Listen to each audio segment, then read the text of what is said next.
বন্ধুরা, এই মুহূর্তে গোটা বাংলা হামিম মণ্ডল, তার বান্ধবী, জঙ্গি বান্ধবী অর্পিতা, চন্দ্রনাথ খুন রহস্যের অন্যতম মাথা সাগর সরকার এবং তার সঙ্গে শশী পাঁজা, এই সব নিয়ে ব্যস্ত রয়েছে। প্রত্যেকটা ঘটনায় অত্যন্ত গুরুত্বপূর্ণ, কিন্তু তার মাঝখানে দুটো এমন ঘটনা ঘটে গেল যেটার জন্য এই রাজ্যের সমস্ত রাষ্ট্রবাদী মানুষের ধন্যবাদ প্রাপ্য।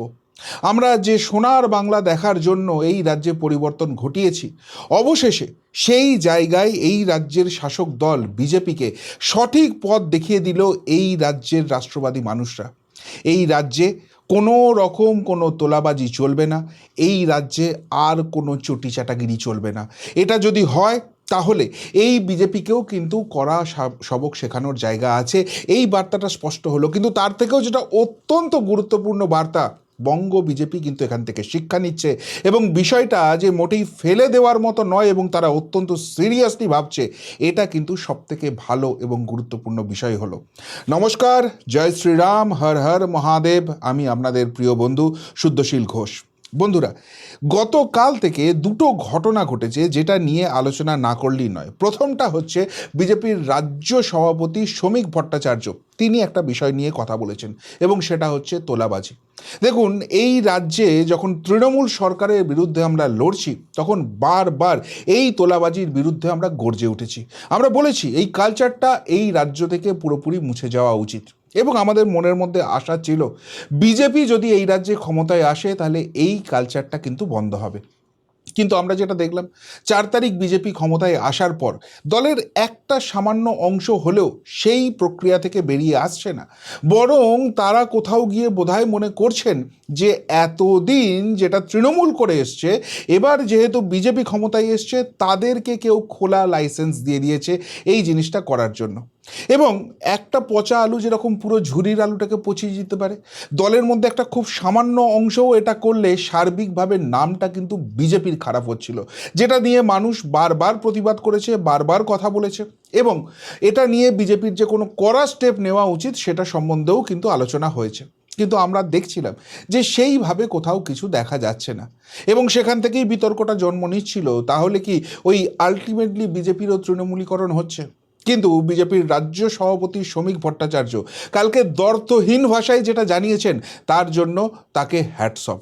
তিনি পরিষ্কারভাবে জানিয়ে দিয়েছেন যে ডিম থেরাপির কথা আপনারা দেখছেন না, সেই ডিম থেরাপি আপনাদের সঙ্গেও হতে পারে যদি এই কালচারটাকে বন্ধ করতে না পারেন। এবং তিনি বলছেন যে সার্বিকভাবে এটা করা সম্ভব হয়নি, অর্থাৎ যে অভিযোগটা উঠেছিল তার যে সারবত্তা রয়েছে তিনি মেনে নিচ্ছেন, কিন্তু এর পাশাপাশি তিনি অত্যন্ত গুরুত্বপূর্ণভাবে বলেছেন যে মাননীয় মুখ্যমন্ত্রী শুভেন্দু অধিকারী প্রশাসনিক স্তর থেকে তো এইগুলোর বিরুদ্ধে যা ব্যবস্থা নেবেনই, তারা কিন্তু দলীয় স্তর থেকেও সাংগঠনিক দিক থেকেও এটা নিয়ে কড়া বার্তা দেবেন এবং কড়া স্টেপ নেবেন। আর 15টা দিন সময় দিচ্ছেন, মানুষকে শুধরানোর একটা সুযোগ দেওয়া উচিত, সেই সুযোগটাই তিনি ফাইনাল সুযোগটা দিয়েছেন। কিন্তু সেটা যদি না হয়, 15 দিন বাদে কিন্তু অ্যাকশন শুরু হবে। এখন বৃক্ষ কিবা তম নাম ফলেন পরিচয়তে, 15 দিন বাদে কি হয় অবশ্যই আমাদের নজর থাকবে। কিন্তু বিজেপি যে এই তোলাবাজি সংস্কারটাকে পুরোপুরি বন্ধ করতে বদ্ধপরিকর, এই জায়গাটা নিয়ে তাদের খোদ ক্যাপ্টেন যদি বক্তব্য রাখেন তাহলে সেটা একটা অবশ্যই করে সদর্থক বার্তা যায় এবং সেই প্রসেসটা শুরু হয়ে গেছে।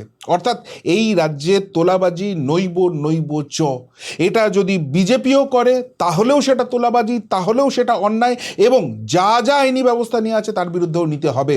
বিজেপি যেটা নিয়ে ভাবনা চিন্তা করছে এখানেই প্রমাণ করে দিচ্ছে বিজেপি সত্যিই পার্টি উইথ আ ডিফারেন্স। এবং শুধু একা শ্রমিক ভট্টাচার্য নন, দেখুন এখন মুখ্যমন্ত্রী যেহেতু হয়ে গেছেন, শুভেন্দুবাবু নিজে বলে দিয়েছেন যে তিনি বহু বিষয়ে কথা বলতে পারছেন না, তার কিছু বাধ্যবাধকতা আছে, তিনি যা করছেন অ্যাকশনের মাধ্যমে দেখাচ্ছেন, সুতরাং শুভেন্দুবাবুকে নিয়ে কিছু বলার দরকার নেই। কিন্তু এই জায়গায় দিলীপ ঘোষ, রাজ্য বিজেপির অন্যতম জনপ্রিয় মুখ এবং সবসময় ঠোঁট কাটা ব্যক্তি হিসেবে যিনি পরিচিত, তিনিও কিন্তু সিধা বাত, নো বকওয়াস করে দিয়েছেন। পরিষ্কারভাবে বলেছেন যে তার দলেরও বহু নেতা এই মধুভাণ্ড, অর্থাৎ এই অর্থ, এই তোলাবাজি, এই কাটমানি কালচার, সেটার সঙ্গে কিন্তু অভ্যস্ত হয়ে পড়ছে, তাদেরকেও ছাড়া হবে না। এবং দিলীপবাবুর পয়েন্টটা কিন্তু খুব ভ্যালিড। তিনি বলছেন যে গত 15 বছর যেটা সিস্টেম হয়ে গিয়েছিল সেটা তো রাতারাতি বদল করা সম্ভব নয়, সেই কালচারটা কোথাও না কোথাও গিয়ে হ্যাবিটেট করবে, কিন্তু এটাকে দল নজরে রাখছে এবং প্রশাসনিক স্তরে যা হওয়ার তো হবে, দলীয় স্তরেও এটার কড়া ব্যবস্থা নেওয়া হবে। এবার একদিকে যখন শ্রমিক ভট্টাচার্য, অন্যদিকে যখন দিলীপ বাবুর মতো মানুষ এই ধরনের কথাবার্তা বলেন, তখন সেখানে আস্থা জন্মায়। আবারও বলছি, কি হচ্ছে 15 দিন বাদে নিশ্চিতভাবে নজর থাকবে, কিন্তু আশা করা যায় একদম দলের শীর্ষ স্তর থেকে যদি এরকম কঠিন কড়া বার্তা আসে, তাহলে যারা একটুও বেপথে যাওয়ার চেষ্টা করছিলেন তারাও কিন্তু সিধা হয়ে যাবেন, যেটা গোটা বাংলার মানুষ চায়। এবার আর একটা খুব গুরুত্বপূর্ণ বিষয় দেখাবো, যেখানে আমার অত্যন্ত প্রিয় বন্ধু, অত্যন্ত প্রাণের বন্ধু মানব গুহের নামও জড়িয়ে গেছে। শুধুমাত্র মন্ত্রী, শুধুমাত্র দলের রাজ্য সভাপতি এরাই নন, একদম বিধায়ক স্তর থেকেও এই বার্তাটা স্পষ্ট করে দেওয়া হচ্ছে। এই খবরে যেটা বলা হচ্ছে, দুজন বিধায়ক, একজন দুর্গাপুরের চন্দ্রশেখর বন্দ্যোপাধ্যায় এবং আরেকজন মেমারির বিধায়ক মানব গুহ দ্বর্থহীন ভাষায় বলেছে, এবং মানবের সেই ভিডিওটাও আমি দেখেছি, যেখানে পরিষ্কারভাবে বলেছে যে তার দলের ভেতর থেকেও কারোর বিরুদ্ধে যদি এই তোলাবাজি, এই কাটমানির কোনো রকম কোনো অভিযোগ আসে, তিনি একদম পুলিশকে জানাবেন, প্রশাসনকে জানাবেন, এবং যা যা পদক্ষেপ নেওয়ার সেটা হবে। শুধু বিজেপি করে বলে কাউকে রেয়াত করা হবে না। মানবের নির্বাচনী প্রচারে আমি ছিলাম, পুরো অংশটা জুড়েই আপনারা জানেন।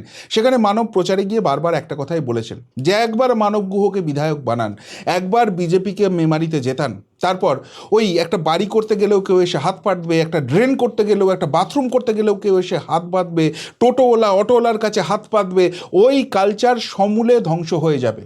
কিন্তু মজার ব্যাপার কি জানেন, মানব বিধায়ক হয়ে যাওয়ার পর মানবের নির্বাচনের সময় যারা লড়েছিল তাদের অনেকেই আমাকে ব্যক্তিগতভাবে ফোন করেছিলেন, এবং তারা অভিযোগ করছিলেন যে তোলাবাজিটা নাকি মানব গুহের অফিস থেকেই হচ্ছে, তার অফিসের কেউ কেউ যুক্ত রয়েছে। আমি তাদের কাছে প্রমাণ চেয়েছিলাম, বিশ্বাস করুন আজ অবধি কেউ কোনো প্রমাণ কিন্তু দিতে পারেননি। এবং এরপর আমি রিসেন্টলি মেমারি গিয়েছিলাম, মানবের আমন্ত্রণেই গিয়েছিলাম। সেখানে গিয়ে মানবের সঙ্গে খোলাখুলি এই বিষয় নিয়ে কথা হয়েছে, এবং মানব পরিষ্কারভাবে বলেছে যে দেখো, এতদিন একটা কোথাও গিয়ে বাধ্যবাধকতা ছিল, সবে জিতেছি, পুরো সিস্টেমটাকে বোঝার চেষ্টা করছি, কিভাবে কাজ হয় না হয়, অনেক কিছু খুঁটিনাটি ব্যাপার রয়েছে, এবং দলের স্টান্স কি সেটাও বোঝার চেষ্টা করছে। বিজেপিতে মানব সত্যিই নতুন, কিন্তু তার কাছে ছবিটা স্পষ্ট হয়ে গেছে, এবং মানব পরিষ্কারভাবে জানিয়ে দিয়েছে যে আগামী দিনে কেউ কোথাও সামান্যতম যদি তোলাবাজি করে, এবং সেই রিপোর্ট যদি এসে তার কাছে পৌঁছয় বা সরাসরি পুলিশের কাছে পৌঁছয়, পুলিশকে একদম ফ্রি হ্যান্ড দেওয়া আছে, মেমারিতে অন্তত তোলাবাজি হতে দেওয়া যাবে না। এবার এটা তো বিধায়কের স্টান্স, কিন্তু যেভাবে রাজ্য সভাপতি বলে দিলেন, গোটা রাজ্য থেকেই কিন্তু সিস্টেমটা নির্মূল হতে চলেছে, এবং ওয়েলকাম স্টেপ, এটাই হওয়ার দরকার আছে। আর না হলে কি হবে বলুন তো, না হলে এই এতদিন তোলামুলি করে যারা খেত তারাই কিন্তু এই তোলাবাজগুলো হবে, এবং এখানে বিজেপির নামটা খারাপ করবে। যেমন একটা ইনসিডেন্ট আজকে সামনে এসছে, হাওড়ার এক নেতা, আমি এর আগে কোনোদিন নাম ফাম শুনিনি, কিন্তু এই যে বিভিন্ন অটো ইউনিয়ন, টোটো ইউনিয়ন রয়েছে, সেখানে বিজেপির নাম করে বা সংঘের একটা সংস্থার নাম করে তোলাবাজি শুরু করছে। যদিও অভিযোগ ওঠার পর বলেছে যে আমার বিরুদ্ধে যা অভিযোগ উঠেছে কেউ প্রমাণ করতে পারলে আমি টাকা ফেরত দেবো, ইত্যাদি ইত্যাদি। কিন্তু প্রশ্ন হচ্ছে যে এই তোলামুলি মালগুলো কিন্তু এখনও সার্কিটে আছে, সবাইকে জেলে পাঠানো যায়নি, এবং সেটা সম্ভবও হবে না, যে পরিমাণ জেল লাগবে এই তোলাবাজগুলোকে জেলে পাঠাতে গেলে। কিন্তু মাথায় রাখতে হবে, বিজেপির নাম ভাঙিয়ে এই 4 তারিখ দুপুর 12টার পর থেকে যারা বিজেপি হয়েছে তারা কিন্তু হায়না শকুনের মতো বসে আছে, তাদের কিচ্ছু এসে যায় না বিজেপির নাম ভালো হলো কি খারাপ হলো। তারা শুধু একটা জিনিস জানে, নিজেদের পকেটের উন্নয়ন। গত 15 বছর মমতার চটি চেটে এরা নিজেদের পকেটটাকে ভরিয়েছে, 25-75-এর ভাগ করেছে, এখনও সেই সিস্টেমটাকে এরা চালিয়ে যেতে চায়। কিন্তু আমাদের আম জনতাকে, আমাদের বাংলার যারা রাষ্ট্রবাদী মানুষ রয়েছে, প্রত্যেককে শপথ নিতে হবে, এদের কাউকে রেয়াত করলে চলবে না, এবং এদেরকে যখনই চোখে পড়বে, কোথাও কোনো প্রমাণ আসবে, সাথে সাথে পুলিশ এবং প্রশাসনকে সেটা জানাতে হবে, স্থানীয় নেতাকে, স্থানীয় বিধায়ককে জানাতে হবে, যাতে এই তোলাবাজদের কড়া সবক শেখানো যায়, পশ্চিমবঙ্গ থেকে এই সিস্টেমটাকে সমূলে উৎপাটন করা যায়। সেই দায়িত্ব কিন্তু আমাদের সবারই। বিজেপি পজিটিভ স্টেপ নিয়েছে, কিন্তু একা বিজেপির পক্ষে বা কোনো নেতার পক্ষে এটাকে পরিবর্তন করা সম্ভব নয়। সামগ্রিকভাবে আমাদের দায়িত্ব নিতে হবে, পথটা কিন্তু বিজেপি দেখাচ্ছে। এবার এই তোলাবাজির ব্যাপারটার ডিটেলসে আলোচনা করার পর আপনারা হয়তো ভাবলেন যে একটা বড় ইস্যু নিয়ে হয়ে গেল, কিন্তু এর থেকেও বড় ইস্যু আরেকটা নিয়ে কথা বলবো। সেটা হচ্ছে এই রাজ্যে চটি চাটাদেরও কোনো ঠাঁই নাই।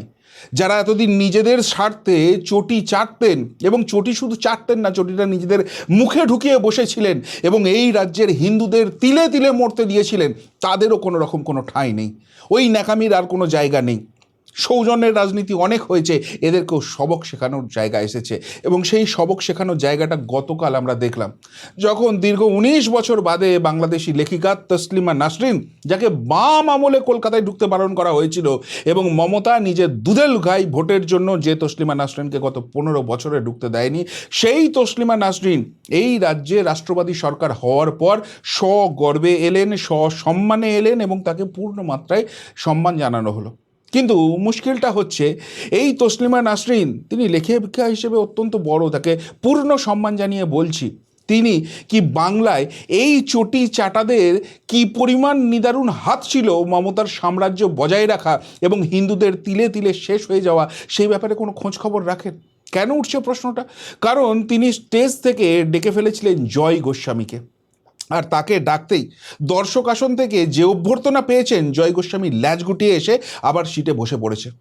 একটা কথা মাথায় রাখতে হবে, অনেকেই এটা নিয়ে দেখলাম আবার ছিচিৎকার করছেন, কিন্তু এখানে বিজেপি আছে বলে এখনও জয় গোস্বামীরা ওই রকম সংবর্ধনার হলে গিয়ে বসে থাকতে পারছেন, তাদের গায়ে আঁচড়টুকু পড়ছে না। 4 তারিখ যদি মমতারা জিতত না, এই রাজ্যে যারা রাষ্ট্রবাদী মানুষ আছে তাদের কি হাল হতো কোনোদিন ভেবে দেখেছেন? এবার এইটা নিয়ে আমি দেখলাম তসলিমা নাসরিনের প্রচণ্ড দুঃখ হয়েছে, তিনি নিজে অপমানিত বোধ করেছেন।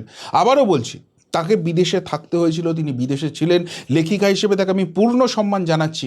কিন্তু বাংলার এই মাটিতে ঠিক কী ঘটে চলেছে বা ঘটে গেছে গত 15 বছরে, তার কোনো রকম সামান্যতম আইডিয়া আছে? থাকলে জয় গোস্বামীকে নিয়ে এই আদিক্ষেতাটা অন্তত তিনি করতেন না। হ্যাঁ, আমি কথাটা খুব ভেবেচিন্তে ইউজ করলাম, আদিক্ষেতা। এই জয় গোস্বামীর কি তার ব্যক্তিগত জীবনে যদি নাও জানি, এই রাজ্যের হিন্দুদের তিলে তিলে শেষ হওয়ার পিছনে অন্যতম কারিগর হচ্ছে এই জয় গোস্বামীরা। এরা একটু ভুক করে উঠতো, আর এদেরকে ওই মমতা বঙ্গবিভীষণ টিভিশন কী সব ছিল না, সেগুলো ছুঁড়ে ছুঁড়ে মারতো, আর এরা একদম ক্যাচা লোপ্পা ক্যাচ নিয়ে সেগুলো নিয়ে একদম আনন্দে বিগলিত হয়ে থাকতো। মমতার মতো কেউ আসেনি। এই জয় গোস্বামীর ভার্সন কী ছিল? আবারও বলছি, তার ব্যক্তিগত জীবনে আমি যাচ্ছি না, ব্যক্তিগত জীবনে গেলে অনেক কিছু বেরোবে, কিন্তু এই মমতার পায়ের কাছে বসে থাকবো তার মতো মুখ্যমন্ত্রী হয় না। মমতার কোনো অনুষ্ঠান হলে এরা একদম সামনের সারি আলোকিত করে বসে থাকতো, নিজেদের বুদ্ধিজীবী বলতো। মমতা ক্যাকা ছি করে একটা কেন্দ্রীয় আইনকে আটকে দেওয়ার জন্য গোটা রাজ্যটাকে অগ্নিগর্ভ করে দিলে এরা গিয়ে মমতাকে সাপোর্ট করতো। আর সেই জয় গোস্বামীকে নিয়ে আজকে আমাদের আধিক্যতা করতে হবে, তাকে মাথায় তুলে নাচতে হবে। এই জয় গোস্বামী কবিতা লিখতে পারে, ভালো কবি হতে পারে, আমি হয়তো অত কবিতা বুঝি না, আমার অত ট্যালেন্ট নেই, কিন্তু এই রাজ্যের ভালোর জন্য এই জয় গোস্বামী কী করেছে কেউ আমাকে বুঝিয়ে দিতে পারবেন? তসলিমা নাসরিন আপনি বুঝিয়ে দিতে পারবেন এই রাজ্যটার কোন ভালো জয় গোস্বামীর হাত ধরে হয়েছে? কে এই জয় গোস্বামী? বরং এই জয় গোস্বামীদের জন্য অনেক খারাপ হয়ে গেছে। যখন মমতার অন্যায়ের বিরুদ্ধে তীব্র প্রতিবাদ চলছে, মমতা আবার ক্ষমতায় এলে হিন্দুরা বাঁচবে না, সেই আতঙ্কের পরিবেশ তৈরি হয়ে গেছে, তখন মমতার মঞ্চ আলোকিত করে এই জয় গোস্বামীরা বসে থাকতো এবং সেই জায়গা থেকে মানুষের কাছে তারা ভরসার বার্তা পাঠাতো, দেখো দেখো দেখো এরকম মুখ্যমন্ত্রী হয় না, একেই ভোট দাও তোমরা। কেন? একে ভোট দিলেই জয় গোস্বামীদের পকেট ভরতো, এদের সংসার চলতো, লাল নীল বাতি লাগানো গাড়ি করে দিত, এক একটা কমিটির চেয়ারম্যান করে দিত, আর এরা সেই এঁটো কাটা কমিটির চেয়ারম্যান হয়ে দুহাত তুলে বলতো মমতার থেকে ভালো কেউ হয় না। যখন হিন্দুদের উপর অত্যাচার হতো, যখন হরগোবিন্দ দাস চন্দন দাসদের গলা কেটে দেওয়া হতো, তখন এই জয় গোস্বামীর মতো লোকেরা, এই শ্রীজাতর মতো লোকেরা ত্রিশূলে কন্ডম পরাতো, কবিতা লিখত, এমন সব মূর্ছনার ভাব নিয়ে আসতো, বাংলায় কিচ্ছু হয়নি, সব ফুলু ফুলু ঢুলু ঢুলু চলছে। আর তার ফলে মানুষের যে মতবাদ, যে সত্যিই একটা আতঙ্কের পরিবেশ তৈরি হয়েছে, সেখান থেকে বেরিয়ে আসতে গেলে নিজের ভোটটা নিজে দিতে হবে, তারা কনফিউজ হয়ে যেত। যে সকল বুদ্ধিজীবীরা যারা চটি চাটাজীবী ছিল, তারা যখন বলছে সব ঠিক আছে, তাহলে কি আমরা বেশি বেশি ভেবে ফেলছি? ভাবুন, আবারও বলছি, ভাবুন ভাবুন, ভাবা প্র্যাকটিস করুন। 4 তারিখ যদি মমতা বাই চান্স দিতে যেত, আজকে হিন্দুদের এই রাজ্যে কী অবস্থা হতো? তাহলে এই হিন্দু নিধন যজ্ঞের এই জয় গোস্বামীদের হাত ছিল না? এদের হাতেও কি ওই হিন্দু হত্যার রক্ত টপ টপ করে এখনো গড়িয়ে পড়ছে না? আর এদেরকে নিয়ে আধিক্যতা করতে হবে আমাদের। আজকে জয় গোস্বামী তৃণমূল আমলের থ্রেট কালচারের কথা বলছে, তাহলে সেদিনকে কেন বলেছিল এই জয় গোস্বামী যে মমতার মতো মুখ্যমন্ত্রী হয় না, সব ঠিক হয়, অল ইজ ওয়েল? তার কারণ ছিল জয় গোস্বামীর মুখে মমতা ব্যানার্জি ওই পুরস্কারগুলো ছুঁড়ে মারতো, আর এই জয় গোস্বামীরা সেইটার জন্য লালায়িত থাকতো। এই জয় গোস্বামীদের ঠান্ডা করার জন্য এঁটোকাটা কমিটির চেয়ারম্যান করে দিত, আর সেখান থেকে মাসিক বেনিফিট পেয়ে এই জয় গোস্বামীরা মুখ বন্ধ করে বসে থাকতো। এই জয় গোস্বামীকে নিয়ে প্রশ্ন তুলছি, তার কারণ হচ্ছে এই জয় গোস্বামী একসময় বলেছিল কবিতা লেখা আমি বন্ধ করে দেবো। ঘাঁচু, তাতে কার কি এসে গেছে? জয় গোস্বামী কবিতা লিখলো কি লিখলো না? পশ্চিমবঙ্গের কারোর জীবনের কোনো রকম কোনো ভালো খারাপ কিচ্ছু কোনো এফেক্ট এসছে? কেন জয় গোস্বামী কবিতা লেখা বন্ধ করে দিয়েছে? না, জয় গোস্বামীর কবিতার কেউ পড়ছে না। কেন পড়বে? সেখানে তো শুধু চটিচাটা জিনিস রয়েছে। সুতরাং সেই কবিতা আর কেউ পড়ছে না, রিজেক্ট করছে। ফলে জয় গোস্বামীর কামাই বন্ধ হয়ে যাচ্ছে, আর সেই জন্য সে ব্ল্যাকমেল করার জন্য বলছে আমি কবিতা লিখবো না। লিখবেন না, তাতে কার কি এসে যায়? এবং মাথায় রাখতে হবে এই জয় গোস্বামীর মতো ধান্দাবাজ লোকগুলোকে বাম আমলে এরা বাম সরকার বুদ্ধদেবের মতো সংস্কৃতিবান মানুষ হয় না। আবারও বলছি, বুদ্ধবাবু ঠিক আছে, তিনি রাজ্যের মুখ্যমন্ত্রী, সংস্কৃতিবান, সেই নিয়ে আমি প্রশ্ন করছি না, কিন্তু তখন তার চপ্পল চাটিতে এরা ব্যস্ত ছিলেন। এবং তারপর যেই 2011-তে মমতা দেবী আইয়া গেলেন এবং এসে এনাদের জন্য কিছু এটোকাটা কমিটির ব্যবস্থা করিয়া দিলেন, অমনি সাথে সাথে এরা নিজেদের বামপন্থী মনোভাব ছাড়িয়া সাথে সাথে তৃণমূলী হয়ে গেলেন, সেকুলার সেজে গেলেন। কার কার নাম নেবো? জয় গোস্বামী, শ্রীজাত, তারপর ওই কি সুবোধ সরকার নাকি, সব বড় বড় কবি, এরা যে বিভিন্ন কমিটির চেয়ারম্যান হয়ে বসেছিল এবং আমার আপনার ট্যাক্সের পয়সায় প্রত্যেক মাসে লক্ষ লক্ষ টাকা বেতন তুলে নিয়ে গেছে, বাংলার কি ভালোটা এরা 15 বছরে করেছে কেউ হিসাব দিতে পারবে? আজকে তাদের নিয়ে আধিক্ষেতা করতে হবে। তাই এই যে বার্তাটা মানুষ ঠিক করে দিয়েছে যে চটি চাটাদের কোনো ঠাঁই নাই, তোমরা তোমাদের মতো থাকো ভাই, ঠিক আছে, 15 বছর অনেক মধু খেয়ে নিয়েছো, এবার ঘরে বসে থাকো চুপচাপ, রাজ্যটা এগোচ্ছে, এগোতে দাও, তোমাদের নিয়ে কেউ আধিক্ষেতা করতে পারবে না। এটা কিন্তু তসলিমা নাসরিনকে বুঝতে হবে।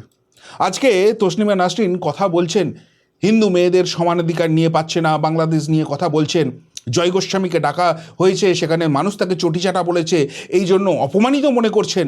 আচ্ছা তসলিমা দেবী, আপনাকে আমি প্রশ্ন করছি, আপনি তো নিজের মুখেই বলেছেন যে আপনি বাংলাদেশে অবধি ঢুকতে পারবেন না, আপনার নিজের দেশে আপনি ঢুকতে পারছেন না। তাহলে এই জয় গোস্বামীরা এই পশ্চিমবঙ্গটাকে পশ্চিম বাংলাদেশ বানাতে চাইছিল মমতার অনুপ্রেরণায়, সেটা আপনি ভুলে যাচ্ছেন কোন অ্যাঙ্গেল থেকে? আজকে আপনার ক্ষমতা হবে যে যা হবে হবে, আমার জন্মভূমি বাংলাদেশ, সেখানে আমি ফেরত যাব এবং চিন্ময় প্রভুর মুক্তির জন্য আমি সর্বাত্মক আন্দোলন করব, সেকুলারিজম দেখাবো। পারবেন? ক্ষমতা হবে? হিম্মত হবে? সুতরাং যেটা জানেন না, যেটা বোঝেন না, যে যন্ত্রণাটা আমরা ভোগ করেছি, সেইটা নিয়ে ছেলে খেলা চিনিমিনি করতে আসবেন না। আপনি লেখিকা হিসেবে সর্বজনবিদিত, আপনাকে পূর্ণ সম্মান দেওয়া হবে, সব ঠিক আছে, কিন্তু এখানকার হিন্দু যারা অত্যাচারিত, নিপীড়িত হয়েছে এবং যাদের জন্য হয়েছে, যাদের অনুপ্রেরণায় হয়েছে, তাদেরকে নিয়ে নাচানাচি করবেন, আর সেটাকে আমাদের মেনে নিতে হবে। আপনি এখানে এসেছেন, অতিথি দেবো ভব আমরা মানি, কিন্তু তার মানে আপনি ওখানে শেষ কথা বলবেন, অপমানিত করবেন, এখানকার রাষ্ট্রবাদীদের এইভাবে অপমানিত করার চেষ্টা করবেন না। এখানে এসেছেন, এতদিন তো সেকুলার ছিল, এতদিন তো মাকুলার ছিল, আসতে পারেননি কেন? তারা ব্যান করেছিল কেন আপনাকে? আজকে যখন আসতে পেরেছেন, তখন এখানকার রাষ্ট্রবাদীদের মনোভাব নিয়ে, তাদের যে আত্মসম্মানের জায়গাটা আছে, তাদের যে কষ্ট দুঃখ যন্ত্রণার হৃদয় বিদারক রক্তক্ষরণের জায়গাটা আছে, সেটা নিয়ে ছিনিমিনি খেলার চেষ্টা করবেন না। এই বার্তা কালকে যে রাষ্ট্রবাদীদের তরফ থেকে গেছে, একদিকে যেরকম তোলাবাজের কোনো ঠাঁই নাই, অন্যদিকে চটি চাটাদেরও ঠাঁই নাই। আমরা রাজ্যটাকে সত্যি সোনার বাংলা গড়তে চাইছি এবং সেখানে রাষ্ট্রবাদের ভাবনা থেকেই এই রাজ্য এগোবে এবং রাষ্ট্রবাদের থেকে বড় সেকুলারিজম আর কিছু হতে পারে না। সেটা অতীতেও প্রমাণিত হয়েছে, আগামীতেও প্রমাণিত হবে। কিন্তু এই যে রাস্তাটাই চলা হবে, এটা যদি রাষ্ট্রবাদীরা বিজেপিকে ক্ষমতায় আনার পরও নিজেদের মিশন এবং ভিশনটাকে ক্লিয়ার না করে দিত, তাহলে বোধহয় এত সহজে প্রত্যেকটা বার্তা স্পষ্ট হতো না। এবং যেটা হয়েছে সেটার জন্য তাদের সত্যিকারের সাধুবাদ প্রাপ্য। কি বলবেন সামগ্রিক ঘটনা নিয়ে? যদি কিছু বলার থাকে অবশ্যই কমেন্ট বক্সে কমেন্ট করে জানাবেন। এখনকার মতো এখানেই শেষ করলাম, ফেরত আসছি নতুন প্রতিবেদন নিয়ে খুব তাড়াতাড়ি। ভালো থাকবেন, সাথে থাকবেন, পাশে থাকবেন। নমস্কার।